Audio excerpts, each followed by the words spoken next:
என்ன நான் செய்ய போகிறேனே அந்த குழந்தையை பார்த்து ஏன் பிறந்தாய்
அப்பொழுது என்ன செய்தான் அந்த புத்தியாகப்பட்டவன் அந்த குழந்தையை எடுத்து வேலையை தங்கப்பேரை உருவாக்கி அந்த தங்கப்பேரையிலே வைடூரியம் முத்து கண்ணு என்று சொல்லக்கூடிய ரமதானியம் பொருள்களை சேர்த்து இந்த குழந்தையை எடுத்து அந்த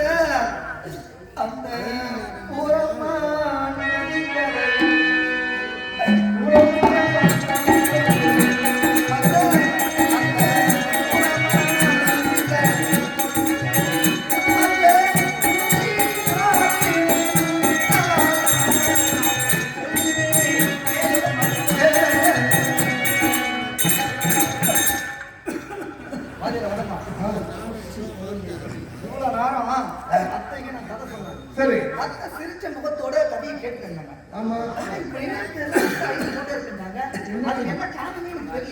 தெரியல சாமி. அத்தை என்ன நானும் 5 பிள்ளையை பெற்றவள் தானே. அந்த பிள்ளை பாசம் என்பது எனக்கு மட்டும் இருக்காத கண்ணா.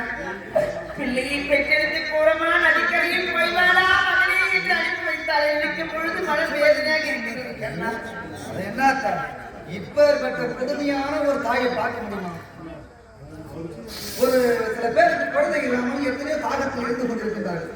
குழந்தைகளையே என்று வேண்டிக் கொண்டிருக்கின்றார்கள் இறைவனை. ஆனால் இந்த பெண்ணுக்கு அந்த குழந்தை பாக்கியம் இருந்தவுடன் அந்த நதிகர் உடலால் ஒரு பொம்பளை அவன் நல்லா இருப்பாளா? ஆமா அத்தா, அவ யாரோ குழந்தை பட்டா அவன் ஆத்திரம் விட்டான். நம்மளுக்கு ஏன் கண்ணா பூரமான அடிக்கடியில் போய்வாடா மகனே என்று அனுப்பி வைத்தாள். அந்த குழந்தை என்ன ஆயிற்று, ஏதாயிற்று, எங்கே சென்றது, எப்படி இருக்கிறது இது தெரியாதா? அந்த குழந்தை உயிரா இருந்தா செத்தா என்ன முடியுமாத்தா? வீடுங்களா அந்த கதையா? ஏன் கண்ணா திரும்ப அப்படி பேசுறேன்? அந்த குழந்தை உயிரா இருந்தா தாய் பாசம் என்பது அனைத்து பெண்களுக்கும் உண்டுதான். அத்தா, அந்த குழந்தை உயிருடன் இருக்கின்றது. அந்த குழந்தை உயிரோட இருக்கின்றது அத்தா. எங்கே இருக்கின்றது? எங்க இருக்குதா?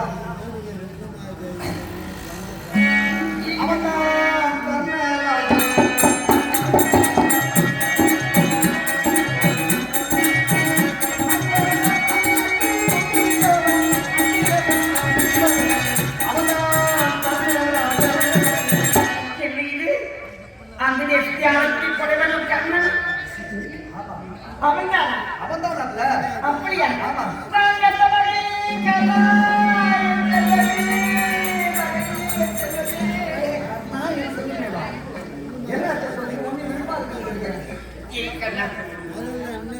சின்னம் சிறு வயதில் ஐயாவது தெரியாத வயதில் பிள்ளையை பெற்றெடுத்து போறமா நதிக்கரையில் போய்வாடா மகனை என்று விட்டது யார் தெரியுமா?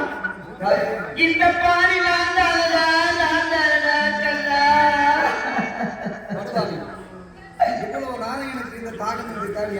நான் வந்ததும் கேட்டேன், அத்தை சூரியனை பத்தி தெரியுமா? உனக்கு எத்தனை பிள்ளைகள்? இல்லையே, எனக்கு சூரியனை தெரியாது. எனக்கு பிறந்தது 5 பிள்ளை தானே.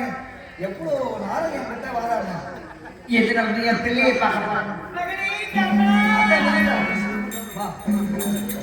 மகனை பார்க்க போனா எப்படி போய் பார்த்தேன்?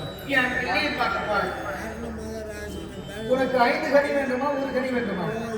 எனக்கு 6 பிள்ளையை வேண்டும் கண்ணா. 6 ஏமாந்து அத்த கண்ணன் ஒருவன் உனக்கு வேண்டும் என்றால் பஞ்ச பாண்டவர் 5 இறந்து விடுவார்கள். அந்த பஞ்ச பாண்டவர்கள் வாழ வேண்டும் என்றால் கர்ணன் என்பவன் உயிர்விட வேண்டும். அப்படி அவன் உயிர் விட்டேயானால் இந்த பாரத போரிலே பாண்டவர்களுக்கு வெற்றி நிச்சயம். இல்லை என்றால் உன் மகன்கள் பாரத போரில் இறந்து விடுவார்கள், நாட்டை இன்னொரு ஆண்டு விடுவான்.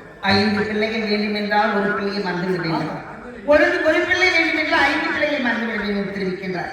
ஏன் கண்ணா, ஆத்துல விட்டது ஊர் உலகத்துக்கா தெரியும், உனக்கு எனக்கு மட்டும்தான் தெரியும். ஆத்துல போனது ஆத்தோட போகும். 5 ராஜாக்கள் இருந்தால் போதும் கண்ணா. சரி, அப்படி என்றால் கர்ணனிடம் சென்று நீங்கள் தாய் என்று கூறிவிட்டு 2 வரங்களை வாங்க வேண்டும். பிள்ளையை சந்திக்கின்றேன். பிள்ளையை சந்தித்து 5 ராஜாக்கள் வா என்று அழைத்தால் வந்தால் அழைத்து வருகின்றேன். அழைத்து வா. அப்படி வரவில்லை என்றால் 2 வரங்களை வாங்கி கொண்டு வா. என்ன வரம்? அதாவது ஒரு கணைக்கு மேல் மறுகணை கர்ணன் விடக்கூடாது. நாகக்கணை வளர்த்து வருகின்றார். சொல்லக்கூடிய நாகக்கணை. அந்த நாகக்கணையில் ஒரு கணைக்கு மேல் மறுகணை விடக்கூடாது என்பது முதல் வரம். இரண்டாவது வரம் இந்த 5 ராஜாக்களுக்கும் அவனால் எந்த உயிருக்கும் ஆபத்து வரக்கூடாது. சின்னங்கீரி வயதிலிருந்து அர்ஜுனன் மீது மட்டும்தான் பகை கர்ணனுக்கு.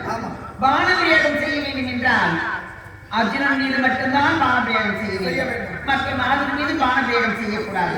இந்த 2 வரங்களை பெற்றுவிட்டால் நிச்சயமாக பிள்ளையை காப்பாற்றுவாயா?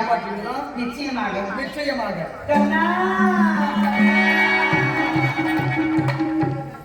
இதுதானா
வராகமாய் நரசிம்மமாய் வாமனாய் ராமனாய் பலராமனாய் பரசுராமனாய் என் அண்ணன் கண்ணனா இதுதானா சோதனை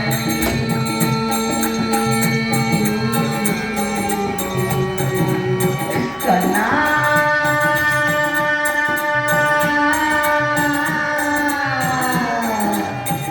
இத்தனை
அச்சுதா உச்சிதா பாண்டவச்சுதா பரமதையாதா வெண்ணை உண்டவா மண்ணை உண்டவா கண்ணா செந்தாமரை கண்ணா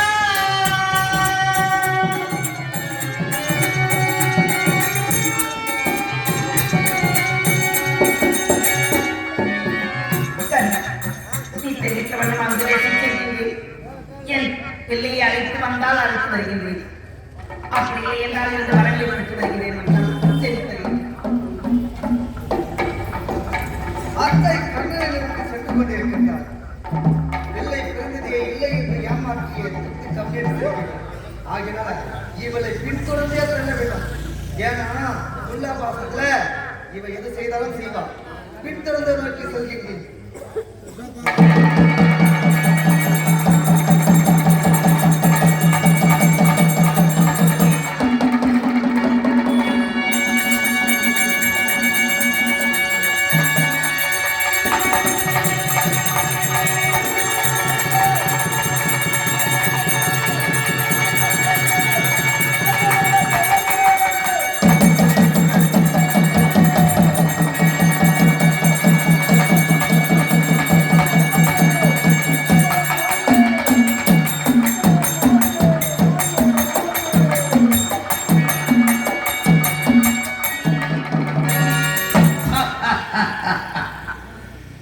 ஈழம் பாண்டியம் யாழ்ப்பாணம் சேரும் சோழம் அங்கம் வங்காளம் நேபாளம் ஈரகோளம் சாகோளம் அவந்தி தேசம் ஆண்டவ தேசம் பல்லவ தேசம் பப்புர் தேசம் மச்ச தேசம் குச்சல் தேசம் குலாபு தேசம் சோழநாடு மாயாபுரி விருதபுரி சாமந்தபுரி அயோத்தியாபுரி அஸ்தனாபுரி இப்படி அவனி 56 தேசங்களில் தலை சிறந்த நாடுதான் இந்த அங்க தேசம்.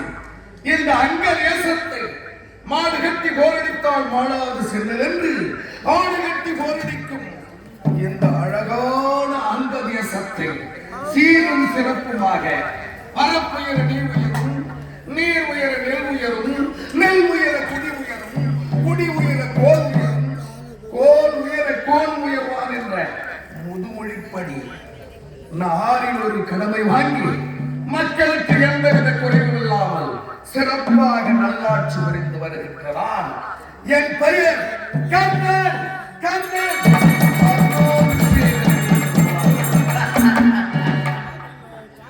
வாரி வழங்கும் வள்ளல்.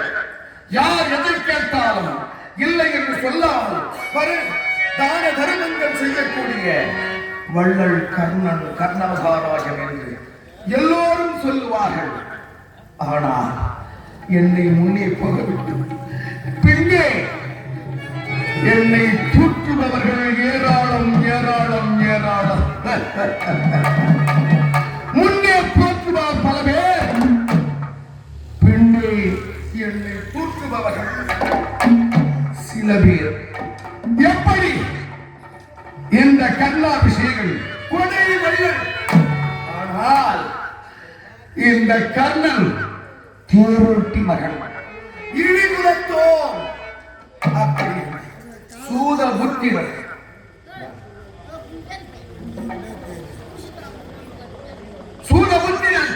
தேரோட்டி மகன்.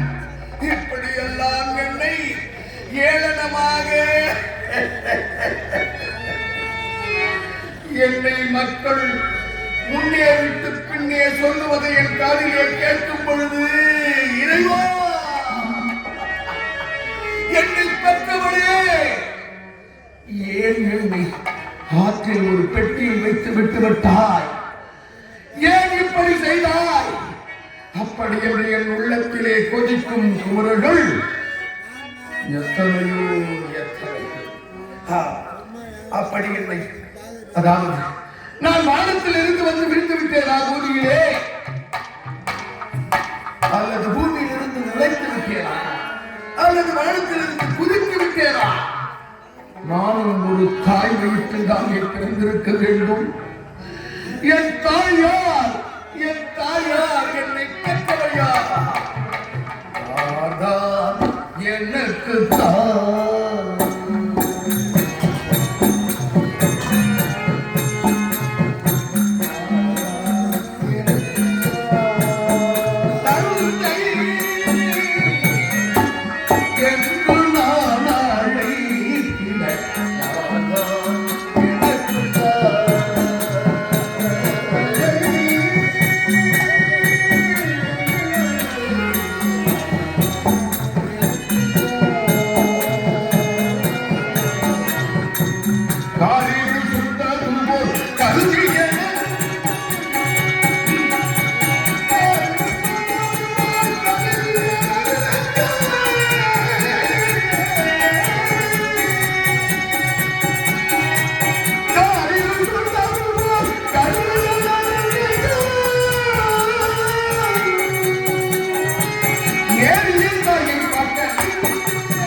என்ன செய்வேன்?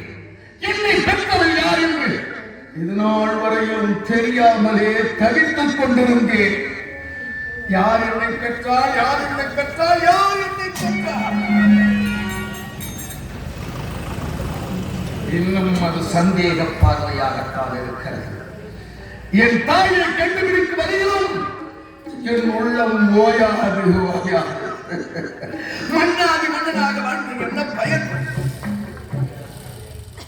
வாரி வளரும் வள்ளலாகி வாழ்ந்து என்ன பயம்? இந்த உலகத்திலே 3 வள்ளல்கள் இருக்கின்றார்கள். முழு வள்ளல் வாணியன் பால வண்ணான் சுமக்க வடுகன் சக்தி சேவையை வாழ்த்த திருக்கருமை கோழியன் கழிவான் புயலிந்த திரிபுராதி தானவாகிய தட்டான் புறப்பட்ட வேடிக்கையை என்பார்கள். அப்படி யாருக்கும் எதையும் இல்லை என்று சொல்லாமல் பலன்களை மாறி மாறி வழங்கும் வள்ளல் முழு வள்ளல் சிவபெருமான். அதற்கு அடுத்தால் முக்கால் வள்ளல். அவன் யார் தெரியுமா? தன் தலையே அறுத்து கொடுத்து குமணவள்ளல் தன் தம்பிக்காக தன் தலையும் கொடுத்து உதவினவன் குமணவள்ளல். அவன் முக்கால் வள்ளல்.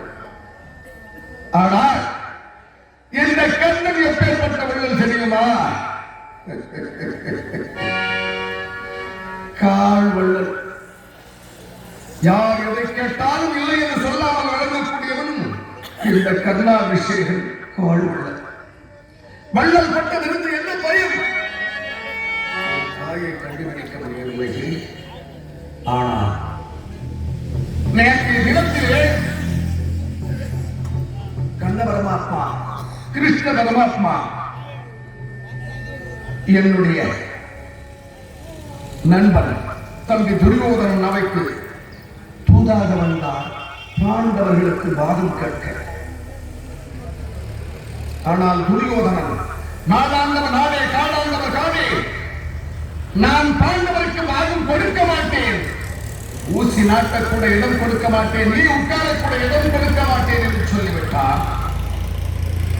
கிருஷ்ண பரமாத்மா 18 நாள் யுத்தத்தை நியமித்து கைத்தாம்பூர் பெற்றுக் கொண்டு புறப்பட்டு விட்டார். புறப்பட்டவர் பாண்டவர்கள் போக வேண்டியதுதானே. ஆனால் மேலாக என்னிடம் வந்தார், கர்ணா, நீ பாண்டவர் பக்கம் வந்து விடு. இறைவா, நீ யார் என்று நான் அறிவேன், ஆனால் என்னை பாண்டவர் பக்கம் வந்து விடு என்கிறாயே. துரியோதனம் செய்வது அதர்மம் என்பது எனக்கு தெரியும். இருந்தாலும் எனக்கு உண்ண உணவு கொடுத்தான், உடுக்க உடை கொடுத்தான், எனக்கு இடம் கொடுத்தான், அரசாங்க நாடு கொடுத்தான்.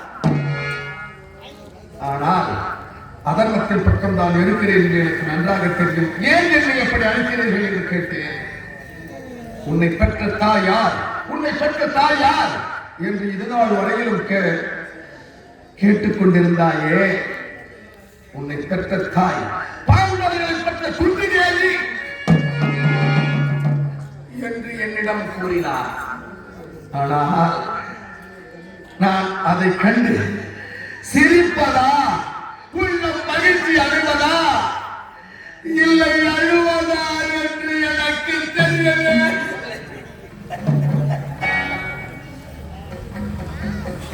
ராஜமாதா பாண்டவர்களை பெற்றவளாக நிற்கிறார், இருக்காது என்று மனம் சொல்லுகிறது.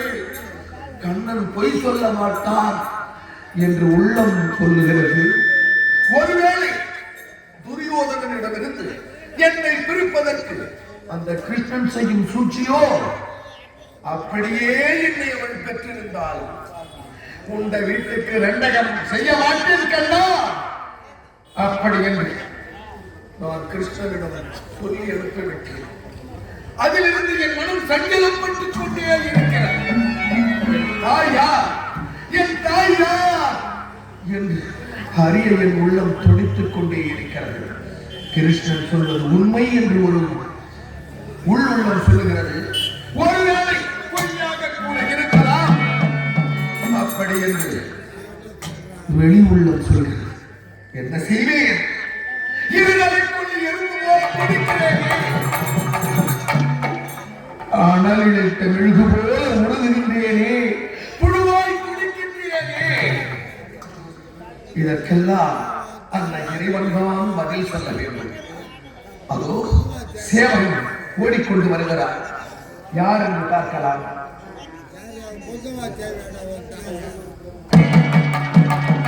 சேவகன், ஆமா, என்ன இது?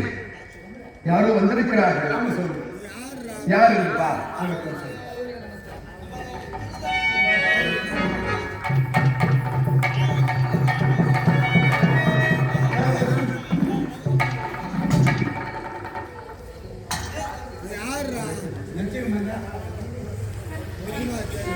சுபேதி ஸ்ரீமதி ராமாச்சார நாடு, நாட்டுக்கு நாடு நன்னாடு பொன்னாடாக விளங்கக்கூடிய, எந்த நாட்டுக்கு சமன்றால் மச்ச நாட்டுக்கு சமமாக விளங்கக்கூடிய, எந்த ஊருக்கு சமன்றால் ஸ்ரீவில்லிபுத்தூருக்கு சமமாக விளங்கக்கூடிய இந்த புண்ணிய கிராமம், புகழ்பெற்ற கிராமம், இந்த செல்லிப்பட்ட கிராமத்திலே வாசமாக எழுந்திருக்கக்கூடிய கிராம தேவதைகள் பெயர் நாளில் கொண்டாடப்பட்ட வாய்ப்பு. இந்த நாட்டாண்மை, மணியம், கன்னிகம், தலைவர் மற்றும் விழாக்குழுவினர், விழாக்குழு தலைவர் போன்ற பெரியோர்களின் பெயர் நாளை கொண்டாடப்பட்ட வாய்ப்பு.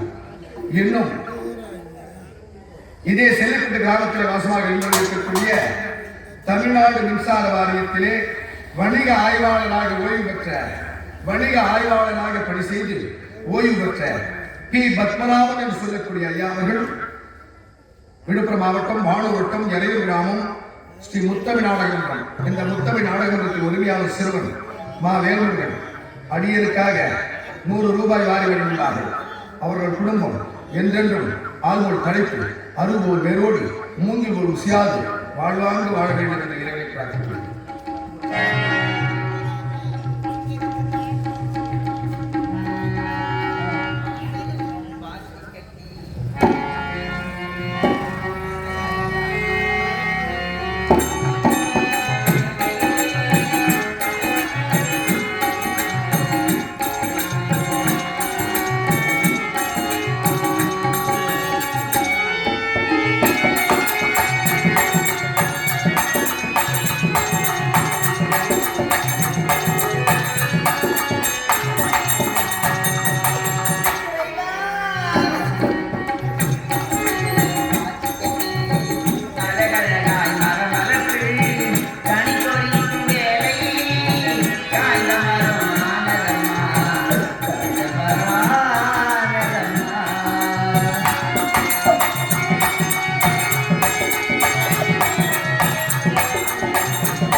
அழகழகாய் மரம் வளர்த்து தனி பொறிக்கும் வேலையிலே காய்ந்த மரம் ஆலரம்மா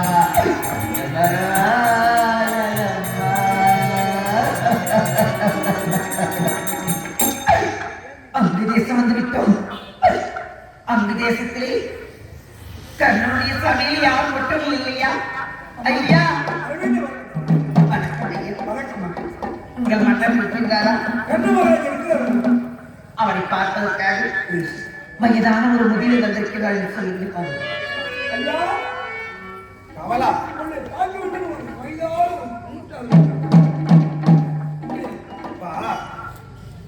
இந்த கர்ணமகாராஜன் முற்பகலில் செய்ய வேண்டிய தான தர்மங்களை எல்லாம் செய்து முடித்துவிட்டோம். இன்னும் பிற்பகல் தான் பாக்கி.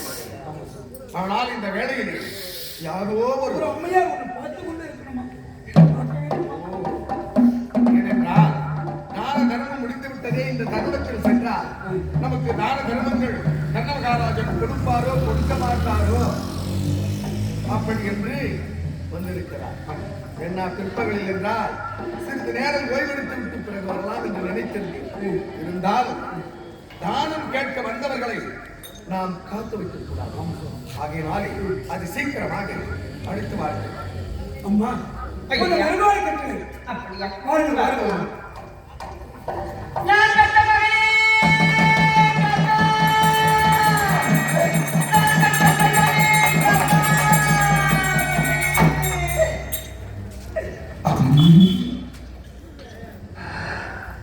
அம்மா தாயே, பாண்டவர்களை ஈர்த்தெடுத்த ராஜமாதா வர வேண்டும். அம்மா, எந்த தேரோட்டையின் மகன் கண்ணன் குடிசைக்கு தாங்கள் எழுந்தருளியது அடியேன் பெற்ற பாக்கியம். வர வேண்டும் தாயே, வர வேண்டும், வர வேண்டும்.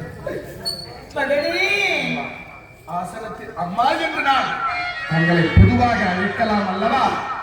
அம்மா, ஆசனத்தில் அவர்கள்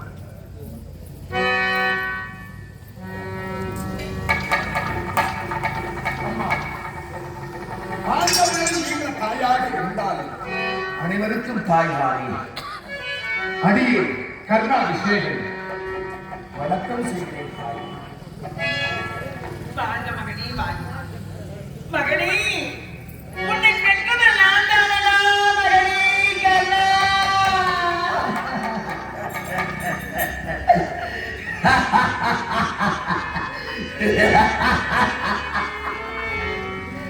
அம்மா, என்ன இது கேலி கூத்தாக இருக்கிறது? நாம் சூத புத்திரன் அம்மா, தேரோட்டையின் மகன் அம்மா. அனாதையாக ஆற்றிலே கிடந்து ராஜையை வளர்த்த நான் ஒரு சூத புத்திரன். இனி குலத்தோம் தாங்களோ இந்த அஸ்தினாபுரத்து ராஜமாதா. அப்படி இருக்க இப்படி கூசாமல் ஒரு பொய் சொல்லலாமா அம்மா? மகனே கண்ணா, கண்மணி பாலா, கண்மணி கேளாய், கண்மணி பாலா, கண்மணி கேளாய், கண்ணுகளாய் உண்டாயா.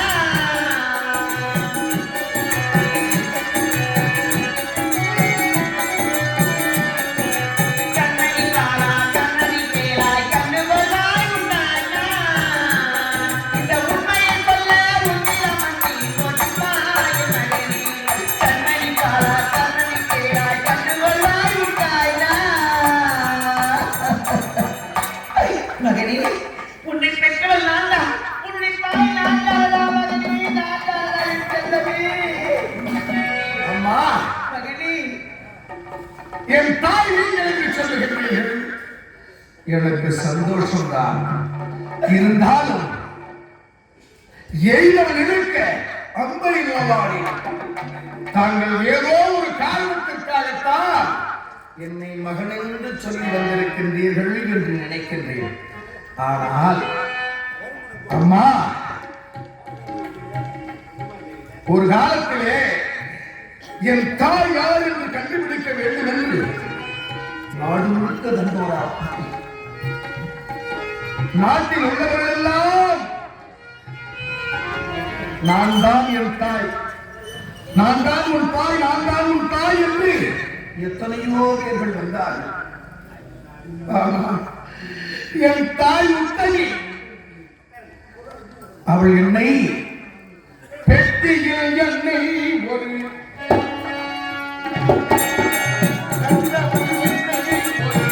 பெட்டியில் வைத்தால் என்று உற்றவர் சொல்ல கேட்டே எனது தாயே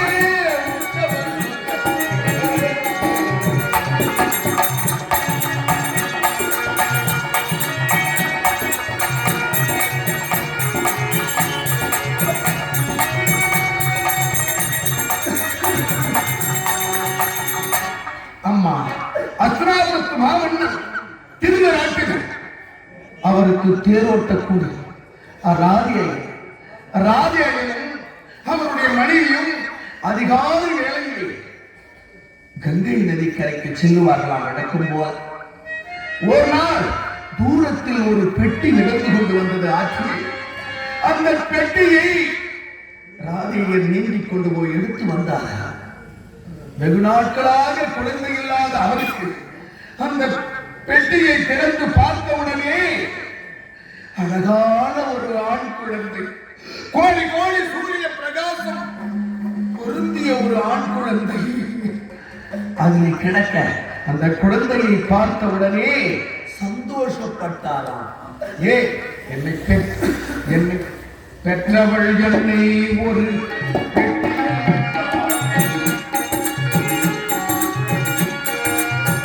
உற்றவன் சொல்ல கேட்டே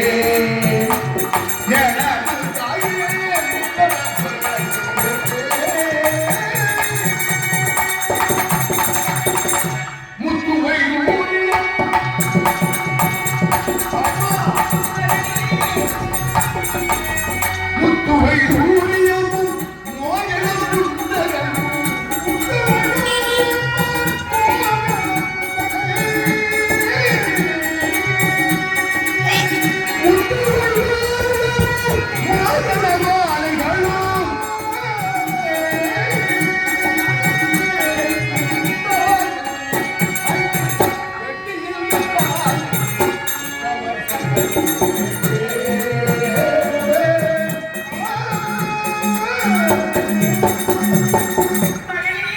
என்னை பெற்றவள் ஒரு சிறந்த தாயாகத்தான் இருக்க வேண்டும். நாம் நாட்டிலே இந்த பெட்டியிலே ஒரு குழந்தையை வைத்து விடுகிறோம். நம் குழந்தை பணக்காரன் கிடத்தில் கையிலே கிடைத்தால் வசதியாக வாழும். ஒரு ஏழை கையிலே கிடைத்து விட்டால் அது எப்படி ஏழையாகத்தானே போகும் என்று அந்த பெட்டியிலே முத்து, வைடூரி, மாணிக்கம், புஷ்பராகம் போன்ற நவரத்தினங்கள் எல்லாம் வைத்து, நவரத்தினங்கள் இழுத்த அணிகலன்களை எல்லாம் வைத்து அனுப்பினார். அது மட்டுமல்ல, என் தாயின் புடவை ஒன்று அதிலே மடிந்து இருந்தது அம்மா வைத்திருந்ததா. இதையெல்லாம் நான் பெரியவனாகி தெரிந்து கொண்டேன். என்னை பெற்றவள் இந்த புடவையை அணிந்தவள், இந்த சேலையை அணிந்தவள். அப்படி என்று அந்த சேலையில் தான் அம்மா என்னை பெற்ற தாயாக நான் நினைத்துக் கொண்டு வாழ்ந்து கொண்டு வந்தேன். ஆனால் அது ஒரு புனிதமான சேலை என்று பிறகுதான் அறிந்தேன். அது எப்படி தெரியுமா? உன்னை போலவே என்னுடைய தாய்கள் எல்லாம் நான் தான் தாய், நீதான் கர்ணனுடைய தாய் என்று பொண்ணுக்கும் பொருளுக்கும் சுகபோக வாழ்க்கைக்கும் ஆசைப்பட்டு எந்த மொழி வந்து உன் தாய் நான் என்று பொய் சொன்னார்கள். என் தாய் நீங்கள் என்றால் என் தாய் அணிந்த ஆடையை கொடுத்தேன். அந்த புடவையை அணிந்தவர்கள் எல்லாம் அவர்கள் உடம்பு எரிந்து சாம்பலாய் போய்விட்டார்கள். எத்தனையோ பேர் எலும்பு கூடுகள் மலைவோடு கிடக்கின்றன. பார்த்தேன். இன்று முதல் நம்மை தாய் என்று வருபவர்கள், நமக்கு தாய் என்று சொல்லுபவர்களுக்கு நாம் இந்த ஆடையை கொடுக்கக்கூடாது. அவர்களாக எடுத்து அடித்துக் கொள்ள வேண்டும். அப்படி என்று மடித்து மேலே மீது வைத்து விடுவேன். அவர்களாக ஏன் அந்த ஆடையை கொடுத்து எரிந்து போய்விட்டார். அந்த பாவத்துக்கு நான் ஆளாகக்கூடாது அல்லவா? அதற்காக மேலும் மீது அந்த புடவையை எடுத்து வைத்து விடுவீர்கள். அவர்களாக எடுத்து அடித்து எரித்து சாம்பலாகிறார்கள்.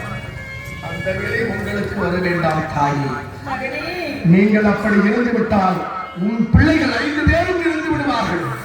மகாபாரத யுத்தமே நடக்காமல் போய்விடும். ஆகையினாலே வேண்டாம் அம்மா. மகனே கண்ணா, என் வெற்றியில் வைத்து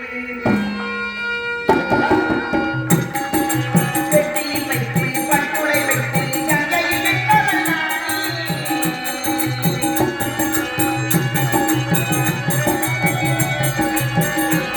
உன்னை வெற்றியில் வைத்து உன்னை வெற்றியில் வைத்து பட்டுளை வைத்து கங்கையில் விட்டவன் உன்னைய சொல்ல உன்னிடம் கண்ணனி பாலா கண்ணனி பேரா கண்ணு கொள்ளாய் உண்டாயா. மகனே, என்ன சொல்லுகின்றேன்? உன்னின் பேரையில் வைத்து முத்து பவளவாடியில் போவதில் சொல்லக்கூடிய நவரத்தில் வைத்து கூடவாதி கரையில் போயாலா மகனே என்று அனுப்பி வைத்த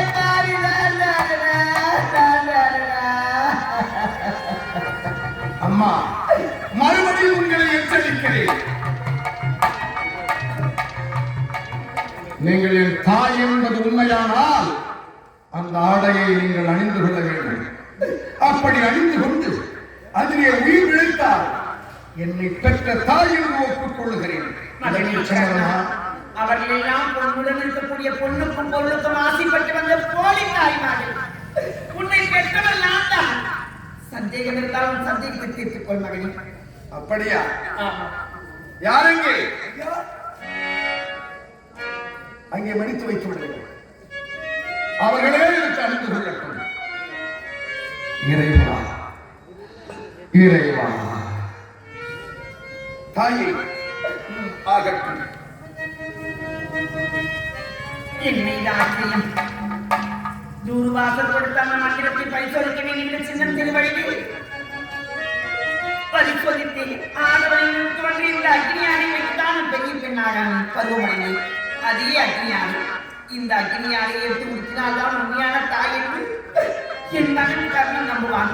இப்பொழுது அந்த அக்னியானை இப்பொழுது எடுத்து ஊற்றிக் கொள்கின்றேன்.